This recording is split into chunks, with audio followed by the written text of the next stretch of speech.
नमस्कार, मेरा नाम लक्ष्मीकांत निषाद है और मैं एलके के नाम से भी जाना जाता हूं छात्रों के बीच। एक सेकंड। और आज से मैं कॉम्पिटिटिव इंग्लिश की शुरुआत करने जा रहा हूं। आशा करता हूं कि मैं आप लोगों के भीतर सामान्य तौर पर जो छात्र हिंदी माध्यम के छात्र हैं, आपको मैं आपके मन से अंग्रेजी का डर हटा पाऊँ और आपकी सहायता कर पाऊँ कि आप कॉम्पिटिटिव एग्ज़ाम में जो इंग्लिश की जो बाधा है उसे पार कर सकें। शुरू करने से पहले मैं कुछ बातें करना चाहूँगा। बात यह है कि ये देखा गया है कि खासकर हमारे छत्तीसगढ़ में जब हिंदी भाषी क्षेत्र या ऐसे बहुत सारे स्टेट हैं, जैसे बिहार हो गया, इधर हो गया बिहार, यूपी, छत्तीसगढ़, राजस्थान, हिंदी भाषी क्षेत्रों में हिंदी भाषी क्षेत्रों में तो वहाँ लोगों की मजबूरी है, जैसे साउथ इंडिया, तो उनको हिंदी के अपनी क्षेत्रीय भाषा के अलावा जो है अंग्रेजी जानना बहुत आवश्यक होता है, कम से कम काम चलाओ अंग्रेजी, ताकि वो भारत के अन्य भाग से इंटरैक्ट कर पाएँ, अपने विचार व्यक्त कर पाएँ, समझ पाएँ। लेकिन हम इस क्षेत्र में, मैं छत्तीसगढ़ की बात करता हूँ, हालांकि मेरी स्कूलिंग जो है अंग्रेजी माध्यम से, मध्यम अंग्रेजी माध्यम स्कूल से हुई है, विश्वदीप, और अंग्रेजी का प्रभाव या किसी भाषा का प्रभाव हमारे वातावरण पे ज़्यादा डिपेंड करता है। हम किस वातावरण में हैं ये ज़्यादा डिपेंड करता है। यदि हमारे घर में लोग अंग्रेजी बोलने वाले हैं, अंग्रेजी के अच्छे जानकार हैं, हम बचपने से उसी परिवेश में यदि पलते बढ़ते हैं तो अंग्रेजी स्वाभाविक रूप से हमारे अंदर आ जाती है। तो जाहिर सी बात है कि जब कॉम्पिटिटिव इंग्लिश या ग्रामर की बात आएगी तो भी जो है बहुत सरलता से वो ग्रहण कर लेते हैं, और अंग्रेजी माध्यम में अंग्रेजी पढ़ाई भी जाती है उस तरह से, क्योंकि अंग्रेजी माध्यम का औचित्य ही खत्म हो जाएगा। लेकिन ये समस्या हमारे हिंदी माध्यम में रही, और ख़ासकर हिंदी माध्यम जो लगभग सरकारी स्कूल रहे हैं। बहुत कम पहले हिंदी माध्यम के स्कूल प्राइवेट भी हुआ करते थे, जहाँ प्राइवेट हुआ करते थे वहाँ कम से कम वहाँ जो है एक डिसिप्लिन भी होता था। हम सभी जानते हैं सरकारी स्कूलों में अधिकतर मैं सभी शिक्षकों की बात नहीं कर रहा हूँ, लेकिन अधिकतर शिक्षक जो है सिर्फ खाना पूर्ति करते हैं। ये उनकी भी कमी नहीं है, ये शासन की विफलता है। सरकारी कामकाज आप जानते हैं कैसे होते हैं। तो वे छात्र जो सरकारी स्कूलों से पहले पढ़े हैं, वहाँ समस्या ये हुई कि एक या तो फिर काबिल शिक्षक नहीं आए जो उनको अंग्रेजी पढ़ा रहे थे। जब बचपने से आपको अंग्रेजी पढ़ाई जानी और तभी आपके मन में ये डर समा जाए, जब शिक्षक अपनी जिम्मेदारी पूरी नहीं करता, तो आपके अंदर स्वाभाविक सी बात है, स्वाभाविक है बिल्कुल कि आपके अंदर एक डर समा जाएगा अंग्रेजी भाषा को लेकर। लेकिन भाषा के संबंध में एक चीज़ मैं ज़रूर बोलना चाहूँगा कि एक चीज़ जो मुझे गलत लगती है वो न सिर्फ छत्तीसगढ़ की बल्कि पूरे भारतवर्ष में अंग्रेजी भाषा एक फैशन बन चुका है। सिर्फ फैशन मात्र है। लोग स्पोकन इंग्लिश करने जाते हैं तो तरह तरह के, मैं आपको बता दूं, तरह तरह के उनके कारण होते हैं। फेसबुक पे अंग्रेजी में चैट कर पाएँ, और एक बड़ा हास्यास्पद ये भी है कि लड़कियों से अंग्रेजी में बात कर पाएँ, इंप्रेशन डाल पाए। लड़के ये सोचते हैं लड़कियों से अंग्रेजी में 2-4 शब्द उड़ेल देंगे तो इम्प्रेस हो जाएगा, और ये होता भी है। सामान्य तौर पर जो मतलब विवेकशील जो लोग होते हैं उनमें ये सब बातें जो है प्रभाव नहीं करती, लेकिन बहुत सारे ऐसे समाज में जिनका उतना विवेक नहीं होता, जिनकी सोच उतनी विस्तृत नहीं होती है, वहाँ पर ये चीज़ें बहुत काम करती है। इसीलिए इंग्लिश स्पोकन के क्लास बहुत फलते फूलते हैं आजकल। भाषा पे शर्म ना कीजिए। भाषा, हिंदी भाषा भी सरल नहीं है। उनसे पूछिए जो शेखी बगाते हैं, हिंदी भाषा भी जो है उनके पसीने छुड़ा देती है। तो कोई भी भाषा जो है वो उतनी सरल नहीं है, वो स्वाभाविक रूप से आती है। और वो जो स्वाभाविक रूप से किसी जो जिस परिवेश में हम रहते हैं, जब हिंदी भाषी परिवेश में रहेंगे तो जाहिर सी बात है हिंदी की ओर झुकाव हमारा ज़्यादा होगा। हिंदी क्योंकि हम बचपन से हमारी मदर टंग वो रही है, हम उसी परिवेश में रहे हैं, तो हिंदी हमको जल्दी आसानी से समझ में आएगी। लेकिन चूँकि छत्तीसगढ़ ऐसा राज्य है जहाँ वो परिवेश नहीं है, तो यहाँ पर अंग्रेजी जो है उसने एक डर की, आपके हृदय में एक डर का स्थान बना लिया है। मैं कोशिश करूंगा उसी डर को आपके हटाने की। कोई भी चीज़, चाहे सिर्फ अंग्रेजी भाषा की बात ना हो, चाहे किसी भी कॉम्पिटिटिव एग्ज़ाम की बात हो या जीवन में किसी संघर्ष की बात हो, हर जगह एक छात्र, एक व्यक्ति वो जीतता है अपने कैरेक्टर से, अपने एटीट्यूड से। आपका नज़रिया कैसा है, आप कैसा सोचते हैं। तो मैं कोशिश करूंगा, सबसे पहले कोशिश करूंगा कि आपका डर हट जाए। और डर हट जाएगा तो मैं ये कोशिश ये भी करूंगा कि मैं अपने ही स्टाइल से छोटे छोटे सामान्य निम्न स्तर से ऊपर जाएं और हम कम से कम पीएससी और व्यापम के 70 से 80% अंग्रेजी के क्वेश्चंस बना सकें। और ये बहुत ज़रूरी भी है, मैं आपको समझाता हूँ कैसे। पीएससी में तो 50 नंबर का आप जानते हैं कि मेंस में अंग्रेजी आता है, और पीएससी में इसलिए भी जरूरी हो जाता है क्योंकि पीएससी में देखा ये जा रहा है, न सिर्फ पीएससी में बल्कि यूपीएससी में भी पता नहीं ये भाषा को, हिंदी भाषा को गड्ढे में ले जाकर छोड़ेंगे। यूपीएससी में भी देखा जा रहा है कि इंग्लिश मीडियम के स्टूडेंट्स जो है वो ज़्यादा सेलेक्ट किए जाते हैं। ये होता है इंटरव्यू लेवल पर, और ये छत्तीसगढ़ पीएससी में भी हो रहा है कि मैक्सिमम छात्र वो ऐसे छात्र अंग्रेजी माध्यम के जिनको वहाँ इंटरव्यू में हो, इंटरव्यू लेवल तक भी नहीं होना चाहिए, वो इंटरव्यू लेवल वहाँ पहुँच जा रहे हैं और वहाँ से आसानी से वो निकल जा रहे हैं। उसका कारण भी है, कारण ये है कि हमारे वहाँ ऐसा नहीं होता है कि कोई जो पेपर है वो पृथक पृथक, जैसे कि मान लीजिए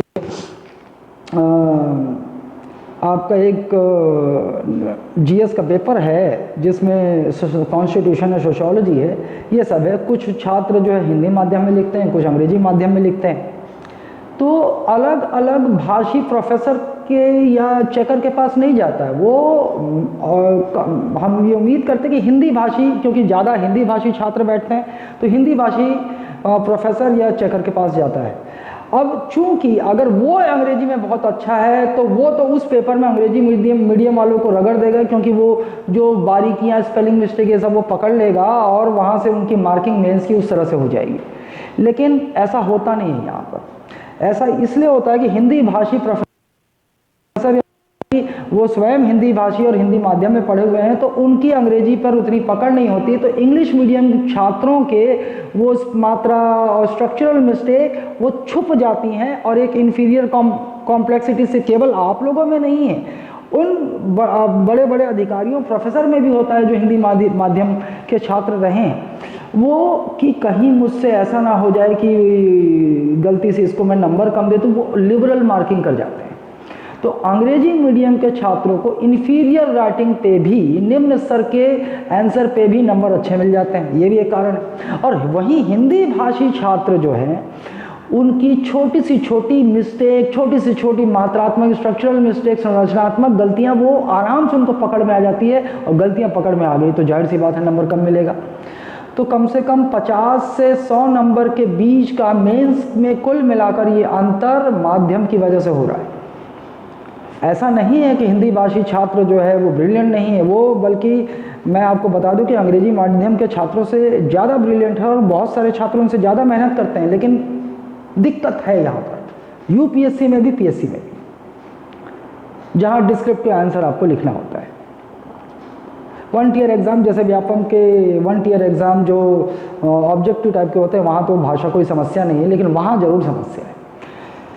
तो मैं इस तरह की से कोशिश करूंगा कि देखिए, मैं स्पोकन इंग्लिश नहीं चलाने वाला हूं, लेकिन मैं सबको मिक्स करूंगा जिससे आपको आसानी से वो समझ में आए। मैं ज़्यादा हिंदी भाषा का प्रयोग करूंगा अंग्रेजी पढ़ाते हुए भी, क्योंकि अगर मैं इंग्लिश भाषा का प्रयोग करूंगा तो भी अब हिंदी भाषी छात्रों को परेशानी होगी उसे उस स्तर पर समझने में। और इसकी उपयोगिता में अंग्रेजी कॉम्पिटिटिव इंग्लिश की में उपयोगिता मेंस में तो 50 नंबर है ही। व्यापम जैसे एग्जामों, रेलवे के एग्जामों में आता है। एसएससी, हाँ मैं उस स्तर पे नहीं जाऊंगा, जो ग्रेजुएट लेवल एसएससी होता है उस, क्योंकि उनके 2 ही पेपर मैथ्स और अंग्रेजी मेन होते हैं और केवल उनको वर्ष भर वही पढ़ना होता है, तो वो मैथ्स और अंग्रेजी पढ़ उनको समय भी है। लेकिन व्यापम के और अन्य रेलवे के और अन्य छात्रों को उस स्तर की अंग्रेजी पूछी नहीं जाती, क्योंकि आपके लिए बहुत जिम्मेदारियां आपकी बहुत विस्तृत हैं। जीएस पढ़ना है, जीएस अपने आप में बहुत विस्तृत है, उस तरह का जीएस उनका नहीं आता जो आपका आता है। तो यहाँ पर अंग्रेजी मध्यम स्तर पे होती है। कॉम्पिटिटिव इंग्लिश में यहाँ पर अंग्रेजी जो है वो बिल्कुल मध्यम स्तर की होगी, और यहाँ तक कि पीएससी मेंस में भी, ठीक है। तो मैं पीएससी और व्यापम जैसे एग्जामों में जो अंग्रेजी आती है उस लेवल से थोड़ा सा ऊपर जाऊंगा, लेकिन एसएससी ग्रेजुएट लेवल टच नहीं करूंगा। उसके लिए बहुत ज़्यादा विस्तृत पढ़ाना होगा, और आप जब इतना समय आप अंग्रेजी में ही देने लग जाएंगे तो आप बाकी सारे विषयों से पिछड़ जाएंगे, ये समझदारी नहीं होगी। हाँ, लेकिन 12वीं लेवल के एसएससी में जो आते हैं कम से कम वहाँ तक टच हो जाएगा, ठीक है। अंग्रेजी हम पढ़ेंगे वही, लेकिन होता डिफरेंस क्या होता है मैं आपको बताता हूँ। वही बेसिक प्रिंसिपल, वही ग्रामर यहाँ होता है। कुछ सेक्शन तो हम छुएंगे नहीं वो, लेकिन यहाँ आता है। लेकिन उस देखिए कोई भी प्रिंसिपल और जब हम पढ़ेंगे तो एसएससी जो ग्रेजुएट लेवल एसएससी एग्जाम्स होते हैं, यहाँ पर देखिए अपवाद होते हैं। किसी बेसिक मतलब फॉर्मूले पर, किसी बेसिक प्रिंसिपल पर आप अंग्रेजी समझेंगे, आप उस टॉपिक को समझेंगे, लेकिन उसके 50 अपवाद भी होते हैं। तो आप भाई किसी प्रिंसिपल को समझ गए तो वहाँ से आप अंग्रेजी के वो क्वेश्चन बना लें, लेकिन 50 अपवाद जो हो जाता है वो चैलेंजिंग हो जाता है।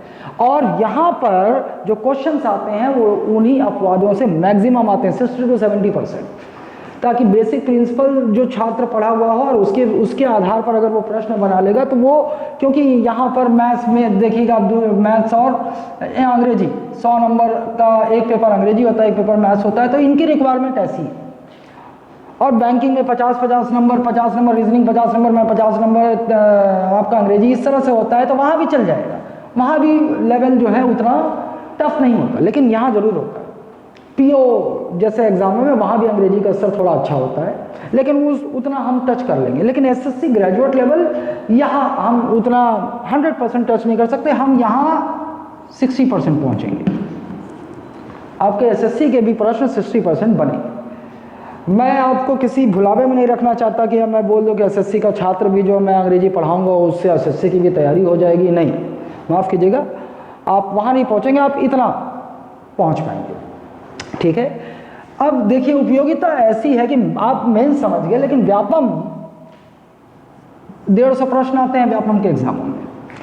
किसी पेपर में 10 नंबर की अंग्रेजी आ जाती है, किसी में 20 नंबर की अंग्रेजी आ जाती है। और हमारे यहाँ हिंदी माध्यम के छात्र क्या करते हैं, ऑलमोस्ट 80 से 90% छात्र अच्छे स्टूडेंट होते हैं। जीएस की अच्छी तैयारी की है, गणित की अच्छी तैयारी की है, रीजनिंग की अच्छी तैयारी की है। वो यहाँ तक कि ऐसे स्टूडेंट भी अंग्रेजी को ये मान के चलते हैं कि नहीं भाई, हमारे लिए पेपर, औरों के लिए 150 का पेपर है, 20 नंबर का अगर अंग्रेजी प्रश्न आया तो हमको 130 में ही मेरिट में आना है, 130 प्रश्नों में, इसको नील मान के चलते हैं। जबकि व्यापम जैसे एग्जामों में 1 नंबर से आप मेरिट से बाहर हो जाएंगे, मेरिट से अंदर हो जाएंगे, और आप नौकरी से कुछ ही इंची दूर हो सकते हैं। तो क्यों ना भाई 10 प्रश्न आए या 20 प्रश्न आए तो हम अपनी अंग्रेजी इतनी कर लेते हैं कि अगर 10 नंबर का आएगा तो 7 नंबर, 20 का आएगा तो 14 नंबर। इतनी अंग्रेजी हम अगर यदि सीख लें, समझ लें, तो अगर इतनी अंग्रेजी बनाएंगे तो कितना डिफरेंस हम कट ऑफ में डाल सकते हैं। तो इस तरह से आप इस अंग्रेजी की उपयोगिता, कॉम्पिटिटिव इंग्लिश की उपयोगिता आप देखें, ठीक है। तो इस तरह से हम अंग्रेजी शुरू करेंगे। बहुत ही देखिए, मैं बिल्कुल ऐसा भी नहीं कहूँगा बहुत ही सरल है, लेकिन हम बहुत सरल तरीके से जाएंगे। बहुत बेसिक से शुरू करूँगा मैं। आज की क्लास जो है समझ जाइए इंट्रोडक्टरी क्लास है, और इंट्रोडक्टरी क्लास में भी मैं आपको अंग्रेजी की कुछ बेसिक चीज़ों से शुरुआत करूंगा जिसको हम नज़रअंदाज कर देते हैं, लेकिन वो कहीं ना कहीं एरर से वाक़ आ जाते हैं, एरर फाइंड करने में ये वो तो एक बेस बनाए गए। ठीक है, तो चलिए शुरू करते हैं अंग्रेज़ी। सबसे पहले आप ये जानते हैं जिस प्रकार हिंदी में हमारे स्वर और व्यंजन होते हैं उसी प्रकार अक्षर होते हैं, वर्ण होते हैं, उसी प्रकार हमारी अंग्रेजी में कितने होते हैं? There are 26 letters in English alphabet. अंग्रेजी में 26 लेटर होते हैं, 26। अब ये जो इंग्लिश अल्फ़ाबेट है, इंग्लिश अल्फ़ाबेट में कितने लेटर होते हैं? 26। ये तो बच्चे को पता है। आप क ख ग घ भले भूल जाएंगे, लेकिन ABCD Z तक आपको कंठस्थ से याद होता है। ठीक है, ये तो मुझे पता है। इंग्लिश अल्फ़ाबेट, इनको हम 3 भाग में क्लासिफाई कर सकते हैं। एक को कह देता हूं मैं वॉवेल, एक को कह देता हूं मैं सेमी वॉवेल, और जो बच जाएंगे इनसे उनको कह दूंगा कॉन्सोनेंट। ये बिल्कुल हिंदी में वही है। वॉवेल हम किसे कहेंगे? स्वर को कहेंगे, और कॉन्सोनेंट किसे कहेंगे? व्यंजन को कहेंगे, और जबकि सेमी वॉवेल वहां नहीं होता है, व्यंजन। बिल्कुल ये वही। ठीक है, तो सबसे पहले अपन वॉवेल को देखते हैं। So vowels, these letters have open sounds. मतलब देखिए, जब हम इनको समझेंगे, इनकी बात करेंगे, तो आप बिल्कुल उसी तरह चलें जैसे हिंदी में स्वर होता है। उच्चारण के आधार पर अ, आ, उ, जैसे वहां उच्चारण के आधार पर हम जाते हैं, बिल्कुल वैसे ही उच्चारण के आधार पर हमें यहां भी आना है। बिल्कुल इसका जो प्रिंसिपल है वो हिंदी के स्वर की तरह ही है। ठीक है, तो यहां पर वॉवेल कितने होते हैं? वो होते हैं 5। A, E, I, O, U, 5। कितने वॉवेल होते हैं? 5। A, E, I, O, U। ठीक है, अच्छा, अब देखें कि वॉवेल क्या होता है कि दीज आर ओपन साउंड्स। ये कैसे हैं? ये खुली हुई ध्वनियां हैं। इसका अर्थ ये है कि आप इन वॉवेल को बिना किसी अटकाव के, बिना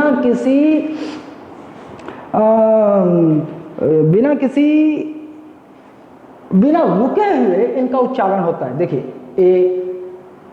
ए कोई भी अंदर जो है घर्षण और वो ऐसा महसूस हो रहा है आपको? ऐसा बिल्कुल महसूस नहीं होगा।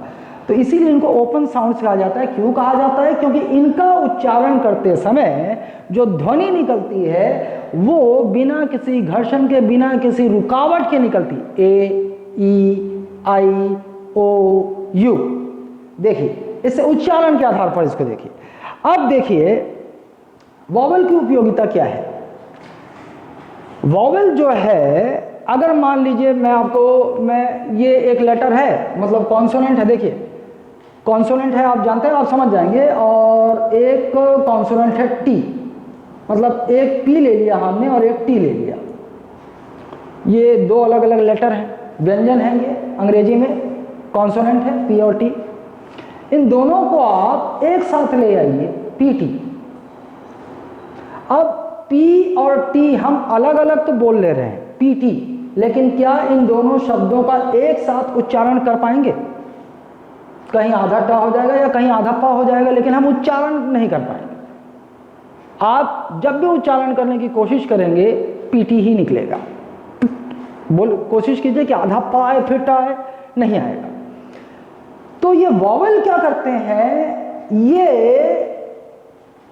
अन्य शब्दों के बीच में घुसकर उसके उच्चारण में इसकी सहायता करते हैं। जैसे मैं बताता हूं कि अगर इनका उच्चारण ही नहीं हो पा रहा है तो ये शब्द भी नहीं बनेंगे। शब्द क्या होते हैं? शब्द वो होते हैं जब कम से कम एक अक्षर या फिर एक से अधिक अक्षर एक साथ मिले तो जिनका उच्चारण हो सके। जब उच्चारण नहीं हो पा रहा है तो ये शब्द कैसे होगा? ये शब्द ही नहीं है। ये शब्द ही नहीं है। लेकिन अब देखिए पी और टी में यदि हम ये वॉवल घुसेड़ दें, ये वॉवल ले आए आगे में पीछे में कहीं भी ले आए, तो एक ऐसा शब्द बन जाएगा जिसका उच्चारण हम कर पाएंगे। जैसे देखिए आगे लगा देता हूं मैं, ओ ऑप्ट शब्द बन गया, ये अंग्रेजी में एक शब्द बन गया, मीनिंगफुल शब्द बन गया। बीच में घुसा के देखते हैं, पी ओ टी पॉट। अब देखिए ओ वॉवल को बीच में घुसा दिया, पॉट बन गया। उच्चारण अब कर पा रहे हैं, और एक उच्चारण कर पा रहे हैं तो एक मीनिंगफुल शब्द भी बन गया जिसका अर्थ निकलता है पॉट मतलब बर्तन। अगर पी दोनों के बीच में आई घुसेड़ दें तो ये बन गया पिट, पिट मतलब गड्ढा। ठीक है, इसी तरह से आप और शब्द पैट हो गया, पैट हो गया, पैट, पैट मतलब पीठ थपथपाना, शाबाशी देना। पी ई टी पैट, ई लगा दीजिए, घुसेड़ दीजिए आप, एक उच्चारण इसका हो पा रहा है, पी ई टी पैट। ये क्या हो गया, ये होता है पेट मतलब जो पालतू जानवर। ऐसे तो वॉवल की उपयोगिता क्या है, वॉवल जो है वो अन्य वॉवल के अलावा अन्य शब्दों या व्यंजन के साथ आकर उसके उच्चारण को सार्थकता प्रदान करता है, फिर उस शब्द का उच्चारण हो पाता है और इस प्रकार से वो एक मीनिंगफुल अर्थपूर्ण शब्द का निर्माण करता है। ठीक है, तो समझ गए आप ये वॉवल की उपयोगिता। अच्छा, अब आते हैं हम, अच्छा वॉवल और कैसे बोल सकते हैं कि ये इंडिपेंडेंट, ये इंडिपेंडेंट ऐसे लेटर हैं, ऐसे अक्षर हैं जिनके उच्चारण में किसी ऐसा नहीं है जैसे व्यंजन, दो व्यंजन रख दिया हमने तो उसके वहां पे उच्चारण के लिए इनकी सहायता, ये अकेले ही इंडिपेंडेंट है ना, ये स्वतंत्र हैं, स्वतंत्र अक्षर हैं, मतलब ये अकेले ही इनका उच्चारण हो सकता है, अकेले ही इनका उच्चारण हो सकता है। लेकिन वहीं पे व्यंजन या सेमी वॉवल इनका उच्चारण अकेले नहीं हो सकता, उनके उच्चारण के लिए इनकी सहायता पड़ेगी, इनकी सहायता होती है। ठीक है, चलो आगे बढ़ते हैं। Semi vowel W and Y, तो 5 वॉवल कौन कौन से, A E I O U। Semi vowel कौन कौन से होते हैं, W और Y, केवल 2 सेमी वॉवल होते हैं, W और Y। अब 5 ये हो गए, 7 ये हो गए, कितने बचे, 19 बचे। बाकी जितने A B C D E F G H I J K L M N O P Q R S T U V W X Y Z में अब इन 7 को छोड़कर जितने बचे वो हैं कॉन्सोनेंट यानी कि व्यंजन। ठीक है, वो मुझे लिखने की आवश्यकता तो नहीं है, वो व्यंजन है। अच्छा, अब सेमी वॉवल को देखिए, they stand in between vowels and non vowels, sometimes they sound as vowels and sometimes as non vowels.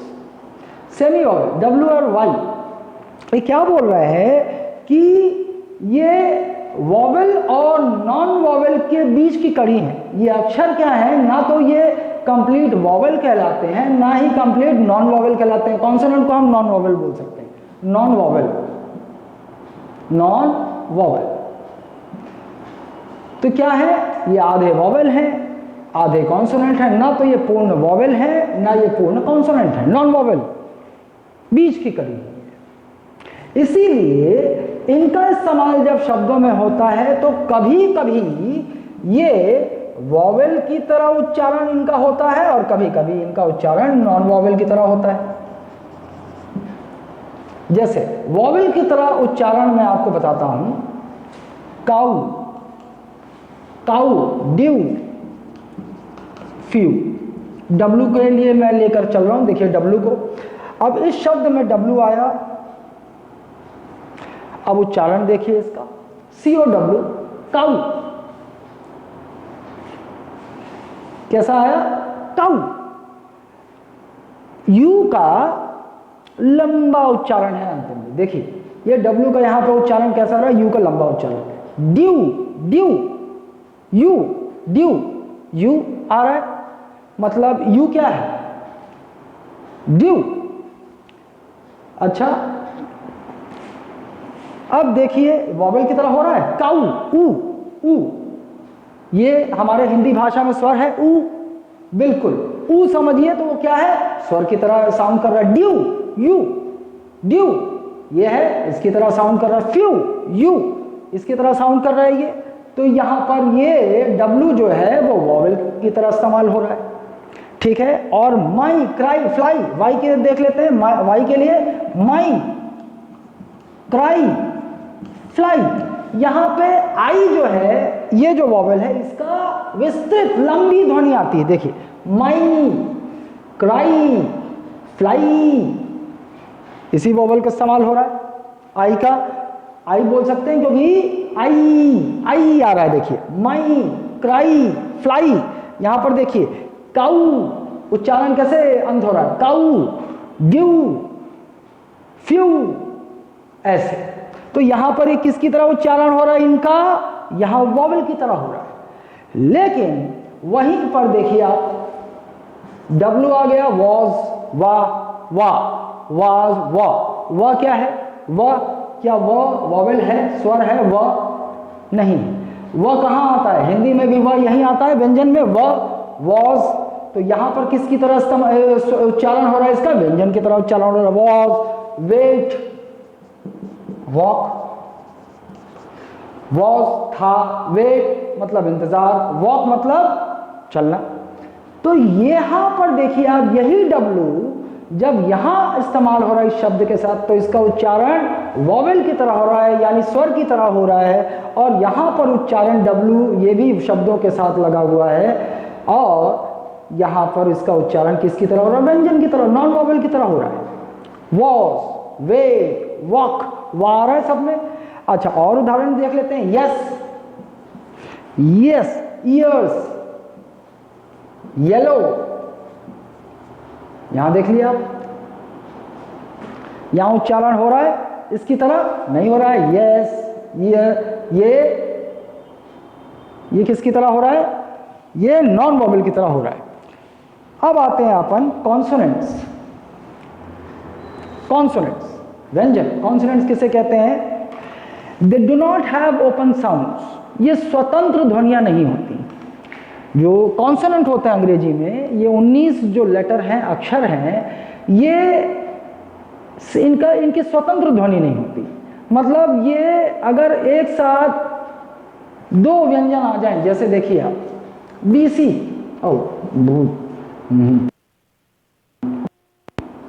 अब ऐसा आपके मन में ऐसा ना आ जाए कि DC का मतलब डिप्टी कलेक्टर होता है, भाई ये एब्रीविएशन है, शॉर्ट फॉर्म, लेकिन ये कोई शब्द नहीं है, ये कोई सार्थक शब्द नहीं बन रहा है।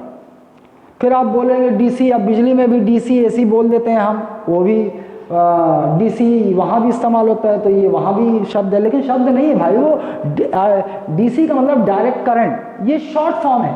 तो ऐसे नहीं देखना आपको, वही देख लीजिए आप, वही PT वाला एग्जाम्पल ले लीजिए, 2 PT, 2 शब्द, 2 अक्षर आ गए एक साथ, 2 व्यंजन आ गए और इनका उच्चारण नहीं हो पा रहा है। तो आप देखिए आप पी देखिए आप, ओपन साउंड का एक और अर्थ क्या मैंने बताया था कि बिना घर्षण के, बिना रुकावट के जिनका उच्चारण होता है वो है स्वर। लेकिन कॉन्सोनेंट बी देखिए, बी प्रेशर आ रहा है, बी रुकावट आ रहा है, बी सी कहीं ना कहीं अगर लिप में नहीं आ रहा है तो अंदर कहीं जीभ में आ रही है, तालू में आ रहा है, तो वहां कहीं रुकावट है, घर्षण है। बी सी डी बोल के देखिए आप, और ए ई आई ओ यू, यहां कोई घर्षण नहीं, यहां कोई रुकावट नहीं, लेकिन व्यंजन में, कॉन्सोनेंट में वो घर्षण, वो रुकावट होगी। ठीक है, एक इसकी खासियत। अब देखिए, या तो इन्हें सेमी वॉवल की आवश्यकता है, व्यंजन की ये अपने आप में व्यंजन, 2 व्यंजन मिल जाए, 3 व्यंजन मिल जाए, इनका उच्चारण नहीं हो पाता है, इनको इन व्यंजनों को सहायता की आवश्यकता पड़ती है सेमी वॉवेल या वॉवेल की, कि ये आपस में मिलकर एक सार्थक ध्वनि पैदा कर सके, सार्थक ध्वनि हो सके, और सार्थक यदि उच्चारण उसका हो सकेगा वो एक शब्द बन जाएगा। ठीक है, आइए अब आगे चलते हैं। समझ गए आप यहां, अब एक सिलेबल क्या होता है।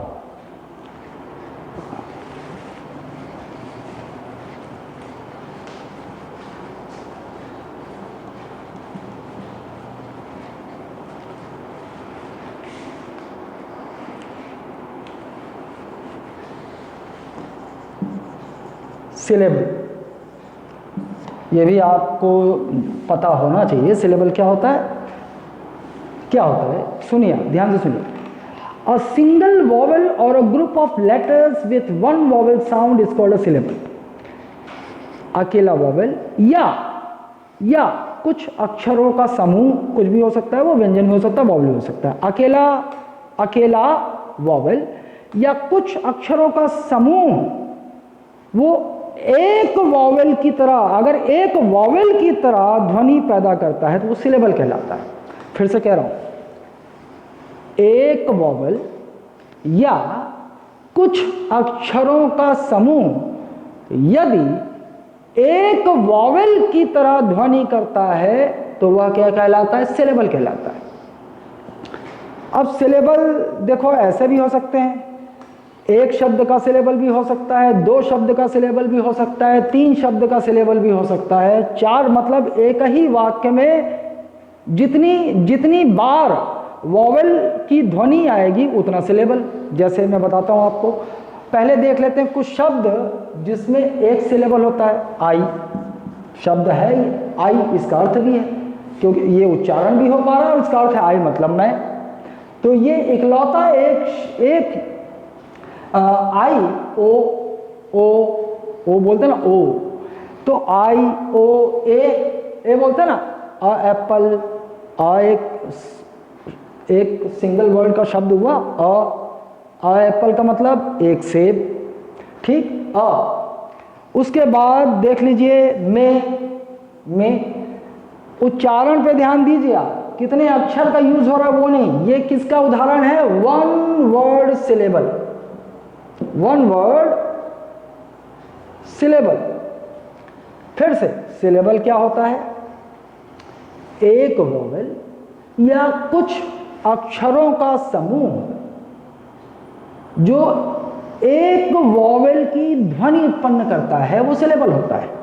मैं किसका उदाहरण दे रहा हूं आपको, एक शब्द का सिलेबल एक शब्द का भी हो सकता है, दो शब्द का भी हो सकता है, तीन शब्द का भी हो सकता है, लेकिन ध्वनि के आधार पर देखिए कैसे।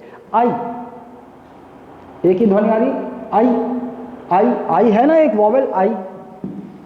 ओ वॉवेल है ना, एक ही वॉवेल का उच्चारण हो रहा है, ध्वनि आ रही। एक ही में एक ही वॉवेल की ध्वनि आ रही में। ऐसा मत बोलिए कि स्टार्टिंग में मां आ रहा है, लेकिन यहाँ पे एक ही वॉवेल की ध्वनि है इस शब्द में ए आ रहा है, ए में एक ही वॉवेल की ध्वनि। किसी शब्द में कोई एक लंबा सा भी शब्द हो, लेकिन अगर उसका उच्चारण करेंगे और एक ही वॉवेल की ध्वनि वहां वो आ रही है तो वो कैसा हो गया, वो वन वर्ड सिलेबल हो गया, ठीक है। और उदाहरण टॉक, एक और उदाहरण टॉक, एल साइलेंट होता है ना, टॉक नहीं बोलते, टॉक। वो याद आ गया था मुझे, वो कौन है हमारे बहुत बढ़िया सा एक्टर है, नवाजुद्दीन सिद्दीकी। क्या आपन को तो लगता है आपन ही भगवान है। हाँ वो एक्टर, अच्छा एक्टर है नवाजुद्दीन। और एक और अच्छे एक्टर थे जिनका निधन हो गया हाल ही में, इरफान खान, बहुत शानदार एक्टर, सामान्य कदकाठी, सामान्य चेहरा, लेकिन एक्टिंग में नेचुरल फ्लो। मैं बहुत पसंद करता था उस व्यक्ति की एक्टिंग, लेकिन दुर्भाग्यवश वो हमारे बीच नहीं रहे। तो एल यहाँ साइलेंट होता है, टॉक, टॉल्क नहीं बोलते, टॉक, टॉक, क। देखिए ट भी व्यंजन है, क भी व्यंजन है, लेकिन इसमें एक ही वॉवल का उच्चारण हो रहा, टॉ। एक पूरे शब्द में एक ही वॉवेल का उच्चारण हो रहा है तो वो हो गया वन वर्ड सिलेबल। एग्जाम्पल देख लेते हैं, टू वर्ड सिलेबल, दो वॉवेल का उच्चारण होगा, एक ही शब्द में दो वॉवेल का उच्चारण होगा, two vowel syllable, two word syllable. देखिए आप, मैं दो उदाहरण दे देता हूं आपको। सेलर सुना है आपने शब्द, SALOR, सेलर एक शब्द है ये, सेलर, ठीक है। सेलर वो जो समुद्री यात्रा करता है, सेलर, पॉपाई द सेलर मैन, वो कार्टून देखा कीजिए, मुझे अच्छा लगता है, मैं आज भी देखता हूँ, सेलर। अब देखिए यहाँ पर इस शब्द को कैसे हम बोलेंगे, ये 2 वर्ड सिलेबल है। से, एक वॉवल को उच्चारण देखिए, से में आ रहा है, ए, से, और दूसरे वॉवल को उच्चारण देखिए 2 भागों में तोड़ देते हैं इसको, 2 वर्ड सिलेबल समझने के लिए तोड़ देते हैं। से एक वॉवल यहाँ आ गया, ल आ गया, ल, यहाँ ये व्यंजन है, ये व्यंजन है, लेकिन यहाँ पे एक ही वॉवल को उच्चारण हो रहा है, लर, से, लर, तो 2 वॉवल को उच्चारण हो रहा है, तो ये कैसा हो गया, 2 वर्ड सिलेबल हो गया। एक और उदाहरण, सिस्टर, सिस्टर, देखिए आप इसको भी देखिए, सिस, सिस, एक भाग ऐसा बोला हमने, सिस, ई आया, सी, ई, सिस, सा को मत देखिए आप, वो इस भाग में एक वॉवेल को उच्चारण आ रहा है कि नहीं आ रहा, कहीं ना कहीं, सी, सिस आया, ई, एक वॉवेल को उच्चारण आया। दूसरे भाग में टर बोलते हैं अपन, ट, यहां भी आर साइलेंट होता है, सिस्टर, सिस्टर, हम सिस्टर बोलते हैं, हम सिस्टर, जब तक र ना बोले तो हमारी यहाँ इंडिया में हमारा शब्द पूरा नहीं होता। तो यहाँ पर वो धीरे धीरे आप समझ जाएंगे, यहाँ आर साइलेंट होता है, सिस्टर कैसे बोलते हैं, अंग्रेज कैसे बोलेंगे, या जो यूके की उच्चारण जो होगा इससे कैसा होगा, सिस्टर। ये बिल्कुल उसी प्रकार है जैसे हम, हालांकि ये नहीं होगा, ये 1 वर्ड सिलेबल 2 वर्ड सिलेबल नहीं होगा, टू आ नहीं, ये भी होगा, ये भी उदाहरण है, ये भी उदाहरण है 2 वर्ड सिलेबल का।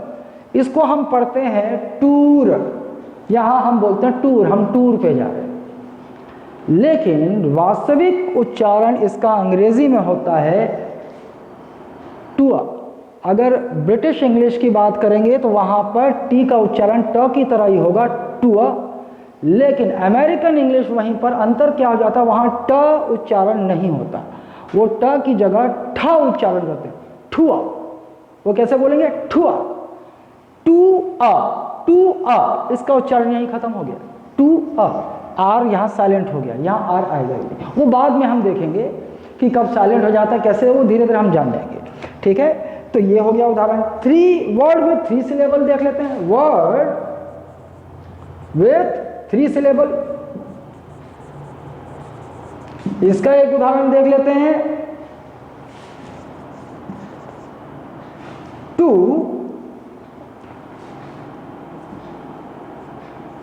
टुमारो। स्पेलिंग भी आपको, आप अंग्रेजी देखिए कि बहुत क्वेश्चंस आते हैं, अब आप जब अंग्रेजी पढ़ेंगे आप तो आप स्पेलिंग भी याद रखने की कोशिश करेंगे, क्योंकि वहाँ भी आता है, मिस्टेक निकालने के लिए क्वेश्चन आते हैं। तो अब आप जब अंग्रेजी पढ़ेंगे तो आप सबकी स्पेलिंग ध्यान रखेंगे, लिख लिख के याद करने की कोशिश करेंगे, ठीक है। और ज़्यादा अच्छा होगा कि जो अंग्रेजी कॉम्पिटिटिव एग्जाम में जो अंग्रेजी आई हुई है, जो वहाँ प्रश्न पूछे गए उनका तो कम से कम बिल्कुल कीजिए, भले उसके लिए आप एसएससी का जो सॉल्व ले सकते हैं, वहाँ जो आया है स्पेलिंग मिस्टेक वाले क्वेश्चन जो आए हैं, आप वहाँ के शब्द उठा लीजिए, क्योंकि एज इट इज़ उसी प्रकार से ये शब्द पूछे जाते हैं, ठीक है। वहीं से सॉल्व में, व्यापम में आए हुए एग्जामों से, एसएससी में आए हुए एग्जामों से, रेलवे में आए हुए जो एग्जाम, अगर इस तरह के जो प्रश्न आते हैं स्पेलिंग चेक करने के लिए, तो आप उनका इस्तेमाल करें। वही वर्ड, आपको अलग से किसी और वर्ड की आपको ज़रूरत नहीं पड़ेगी, आपको मैं गारंटी देता हूँ। रेलवे, एसएससी और ज़्यादा वो जो 12th लेवल पे होता है, और जो बैंकिंग जो निचले लेवल पे, जैसे क्लरिकल लेवल पे जो होते हैं, वहाँ पर जो भी वहाँ समूह मिल जाएगा आपको, वहाँ जो शब्द पूछे गए हैं वहीं से आप कर लीजिए, उन्हीं की प्रैक्टिस कर लीजिए, आपको क्वेश्चन बनेगा, चाहे पीएससी हो चाहे व्यापम, ठीक है। तो यहाँ पे देखिए वर्ड विथ 3 सिलेबल, ये देखिए, इसको हम जब बोलेंगे तो असल में यहाँ पर 3 सिलेबल आएगा, कैसे, एक वॉवल का उच्चारण हो गया टू, ऊ, मौ, टू, मा, फिर ओ आ गया, ऊ, ये सब वॉवल ही है। आ, टू, मा, रो, फिर रो में ओ आ गया, ओ। तो ये किसका उदाहरण हो गया? ये वर्ड विद 3 सिलेबल का हो गया। एक और अंडरस्टूड, अंडरस्टूड, ये भी देखिए, अन आ गया, ड फिर आ गया, स्टूड फिर ऊ आ गया। तो ऐसे word with 4 syllable recommending, word with 4 syllable, उसके कुछ उदाहरण देख लेते हैं। अगर मान लीजिए कभी ये प्रश्न आ गया, वैसे तो ये बहुत रेयर है, लेकिन आ गया तो आप तो उस शब्द को देखकर ये बता पाएंगे कि उसमें कितने सिलेबल हैं। जैसे रे, रे, कॉम, मेंडिंग, रिकमेंडिंग, एक साथ इसको जोड़ देंगे तो ये कौन सा शब्द है? रिकमेंडिंग। रिकमेंड करना, जैसे बोलते हैं ना सिफारिश करना, वही है रिकमेंडिंग। लेकिन आप देखिए, अब इसको तोड़ते हैं। रे, ए, एक वॉवल आ गया, एक उच्चारण स्वर का, कम आ गया यहां पर, कम में आ गया, मैं ए आ गया, डिंग, डिंग में ई आ गया। तो ये कितने वॉवल का उच्चारण हो गया? 1, 2, 3, 4। तो ये एग्जाम्पल हो गया word with 4 syllable. Word with 5 syllable देखिए, इसी से बना देते हैं एक उदाहरण। रे, कम, मेन, दे, टरी, बना देते हैं। रे, एक वॉवल, एक स्वर का उच्चारण, कम, एक वॉवल का उच्चारण, मैं, रेकमेंड, मेन, ए आ रहा है इसमें, एक वॉवल का उच्चारण, ड आ रहा है इसमें, टरी में ट आ रहा है, टी के साथ ट के साथ आ रहा है ना। ये हो गया उदाहरण वर्ड विथ 5 सिलेबल। तो ये होता है सिलेबल। ठीक है, मेरे ख्याल से आज के लिए काफ़ी है, इंट्रोडक्टरी है, और सब्जेक्ट, प्रेडिकेट, फिर उसके बाद पार्ट्स ऑफ स्पीच। मैं कोशिश करूंगा कि आपको बड़े आसानी से उन्हें आपके भेजे में उतार दूं, और बड़े आसानी से उसके लिए उसे कैसे सरल बनाया जा सकता है मैं कोशिश करूंगा। So till then, study hard, study smart and be a honest human being. ठीक है, आगे चलकर जब आप सरकारी पद पर जाएं, पहुंचें, तो एक ईमानदार अधिकारी बनाएं। मेरी एक बात याद रखिएगा, ये जो ईमानदारी है, ये ऐसा गुण है जो बुज़दिलों के बस की बात